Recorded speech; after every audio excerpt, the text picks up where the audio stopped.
ito ay rated SPG. Striktong patnubay at gabay ng magulang ang kailangan. Maaaring may masiselang tema, lengguwahe, karahasan, sexual, horror o droga na hindi angkop sa mga bata. Ilang araw na lang ang hinihintay at magso-solar eclipse na.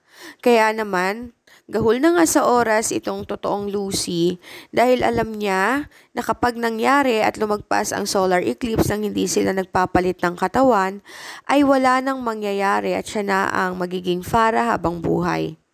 Kaya naman, sa tulong nga nitong si Joyce at Darius ay agad ngang napupunta si Apo Berta sa bahay nila at sa mansyon nga ginanap ang nasabing orasyon. Doon nga ay pinainom ni Darius ang peking Lucy ng pampatulog at pumasok na agad ang matandang si Apo Berta habang natutulog ito. Walang kaalam-alam noon ang nanay ni Farah na may ginagawa na palang hindi maganda si Darius sa kanyang anak. Doon nga ay nagsimula nga si Apo Berta ng kanyang orasyon habang nakahiga ang dalawa. Si Lucy nung mga oras na yon ay kinakabahan dahil gusto niyang magtagumpay ang plano nila. Kaya naman, sa tulong nga ni Apo Berta, Darius at maging si Joyce ay nagawan nga ng paraan ang paglilipat ng kaluluwa. Nung mga oras na yon nga, ay masarap ang tulog nitong si Farah at hindi niya akalain na nagawan pala ng paraan ni Darius na hindi siya makalaban sa pamamagitan ng pampatulog.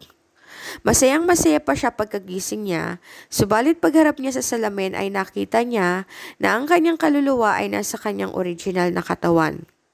Nakatali nga siya sa upuan habang sinisigawan si Darius kung bakit at paano niya nagawa na pagpalitin ng kanilang katawan. Biglang labas naman si Apo Berta at hinarap siya.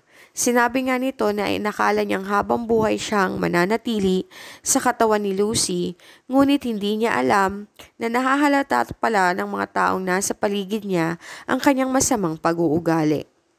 Isang malakas na sampal ang ibinigay sa kanya ni Lucy, kapalit ng pangaagaw nito sa lahat ng meron sa kanya at kapalit din ng lahat ng paghihirap na pinagdaanan niya.